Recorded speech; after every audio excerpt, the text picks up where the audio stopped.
I better just give it to him, because if I don't, he's just going to stay up longer. So let me just do that. And then we're putting out fires. So it's like, wait, mommy, please give me another hug. And then you go in and you're like, okay, last hug. And then, wait, mommy, I need more water. And you're like, all right, I'll just give you a quick refill on your water. And now you should be okay. And then he's like, wait, my blanket, you have to tuck me in again. And you just find yourself with this never ending loop of trying to put out fires again and again and again. It just pops up in a different place. I have a magic phrase. It's a phrase that I used with my kids when they were little. It's a phrase that I still use with Daniel. He's 10 years old. Yes, I still use it with my 10-year-old, and it works. And it's a phrase that I teach the parents in my sleep practice to use with their children. And so I'm going to share it with you today in this video. So make sure you stay with me till the end.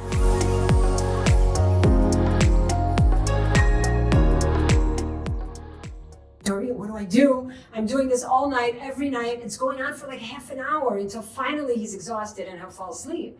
But am I supposed to honor this request, or do I ignore? But that feels off. How can I ignore my child? Because then am I giving a message that no matter what he's going to ask me, I'm not going to be there for him? That also doesn't feel right. So what is it that I can do to be able to be there for my child without ending up putting out fires all night long with just another something and another something, because I'm actually becoming resentful. And that's not the place I want to be with my child. Let's first start with the basics. Remember the fundamentals. Children wake up for interaction.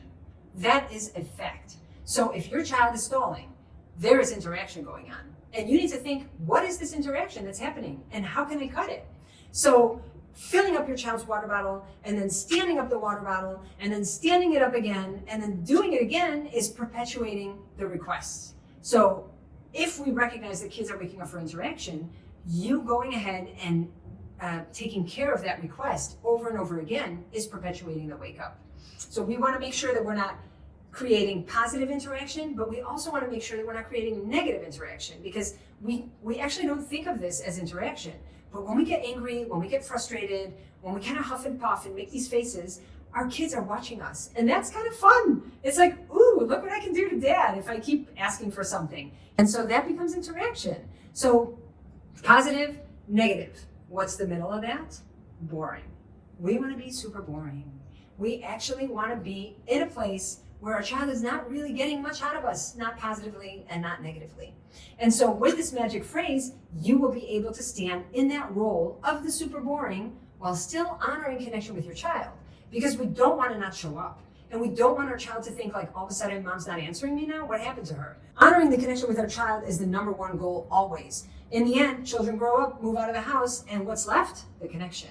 So we want to feel the connection, but we don't want to fuel the requests, and we don't want to fuel the continued wake-ups where these requests go on forever and always. So with this magic phrase, you will learn how to show up for your child in a way that's respectful, in a way that's also keeps your dignity intact, while not perpetuating the requests and not perpetuating future wake-ups for more requests, because that's what ultimately ends up happening when we give in and when we do what our child is asking us again and again and again. So this phrase actually comes from my favorite parenting author. Her name is Barbara Coloroso. She wrote a book called Kids Are Worth It, and she discussed this phrase called yes and when. And I thought to myself, yes and when? Let me see how that would work for me. So my child is going to sleep and they want to have their giraffe.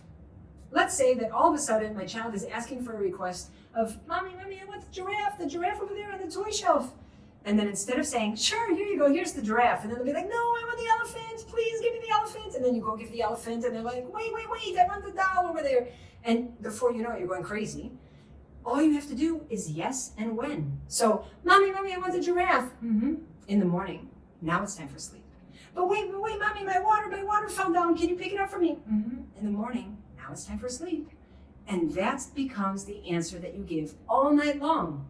So yes, you're honoring it. And then of course in the morning, you want to make sure that you're like, remember the giraffe that you wanted? Here it is. It's morning now. You can have it. So you're honoring the request the way that you said you would. But you're not perpetuating the requests when the child's supposed to fall asleep at night.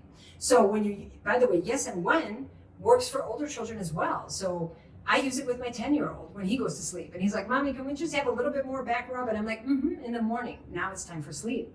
And he's like, but Mom, and I'm like, you know I'll do this for you in the morning. It's time for bed now.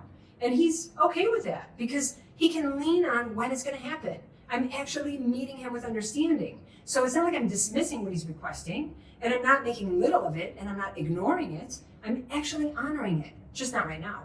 So yes and when becomes the mantra all night long. Whatever he's asking for, yes in the morning.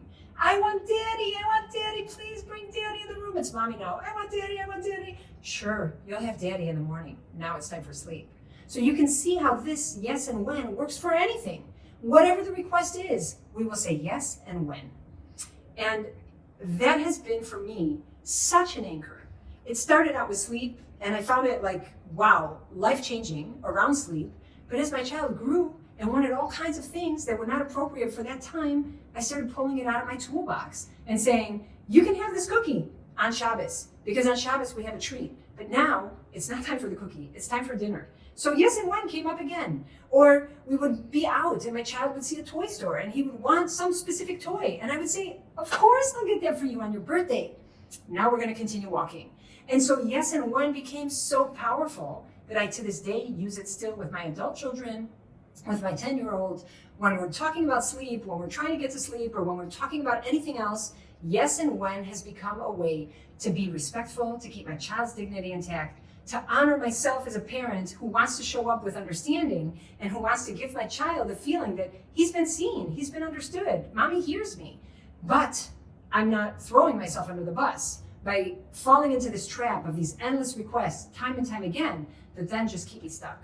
3 things you want to think about when you're talking yes and when. You want to make sure you're convincing. So think about it. Do you convince you? I think about that all the time. When I say something to my children, I think, do I believe me? Because if I don't believe me, they're not going to believe me. So am I convincing in my body language, in my tone of voice, in my facial expressions? Because that is probably more meaningful communication than what you're actually saying. So one, are you convincing? Consistency is the second point we want to put our focus on. So I don't want to start by honoring requests and then say yes and when, but then just honor this one last time and then say yes and when again. I want to be consistent. Every single request is met with yes and when. And that way it becomes predictable, and we know predictability creates safety. So when your child knows that that's what you're going to say, they can just lean into that knowing, okay, I'm going to have this in the morning, or okay, I'm going to have this whenever mommy said I would have this. So consistency is point number 2. Being boring is my favorite thing in the world, because at nighttime, we all have to step into that role. We want to step into the role of the super boring. When we are too engaging and we have a lot to say and we want to convince, we're keeping our kids up, because that's interaction. So tip number 3 around this is stay boring. So you just say yes and when, and again, yes and when, and again, yes and when. And before you know it, it's like, all right, mom, you're so boring. Fine, I'll just go to sleep. And so it works. So yes and when.